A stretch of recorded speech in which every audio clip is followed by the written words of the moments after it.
So hello guys, welcome to my new blog. তো আজকে হচ্ছে কালী পুজোর ব্লগটা দিচ্ছি। অনেক লেট হয়ে গেছে ব্লগগুলো দিতে, কারণ আমি পুজোর পরপর ভাইফোঁটা হয়, তাই একবারে সব সেরে ব্লগগুলো ভেবেছিলাম দিয়ে দেবো। তারপরে ভাইফোঁটার পরের দিন থেকে হঠাৎ আমি অনেক অসুস্থ হয়ে যাই বলে, আর ফার্স্ট টাইম বাড়িতে লাইট লাগিয়ে নিয়েছি পুরো বাড়িতে।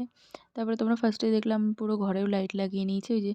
তারপরে একটু তোমাদেরকে মেহেন্দির কালারটা দেখিয়ে, মেকআপ বক্সটা দেখিয়ে ফটাফট রেডি হয়ে নিলাম, কারণ অনেকটা লেট হয়ে গিয়েছিলো আর পুরো বাড়িতে বাতি দিতে হবে বলে। তো তারপর আমি একটু বাতিগুলো ধরিয়ে নিলাম। আর এখানে প্রচণ্ড গরম হয়ে যাচ্ছিলো ধরানোর সঙ্গে সঙ্গে। তারপরে একটু বাতিগুলো কয়েকটি এদিকে ধরিয়ে নিয়ে তারপরে তুলসী তলার ওখানে গেলাম, ওখানে রাখলাম। তো ফার্স্টে হচ্ছে তুলসী তলার ওখানে বাতি দিলাম, যেটা আমাদের নিয়মে আছে। তো অনেকেরই নিয়মে আছে যে ফার্স্টে তুলসী তলার নামে পূর্বপুরুষদের উপলক্ষে যে বাতিটা আমরা দিই, সেদিনকার সেই বাতিটাই দিচ্ছিলাম।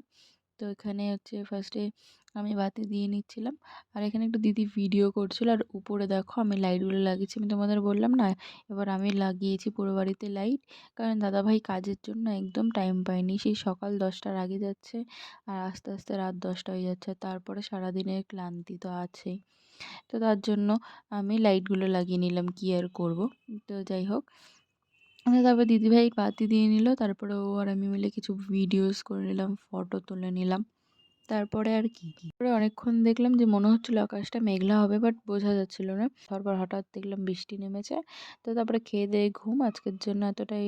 Tata, bye bye.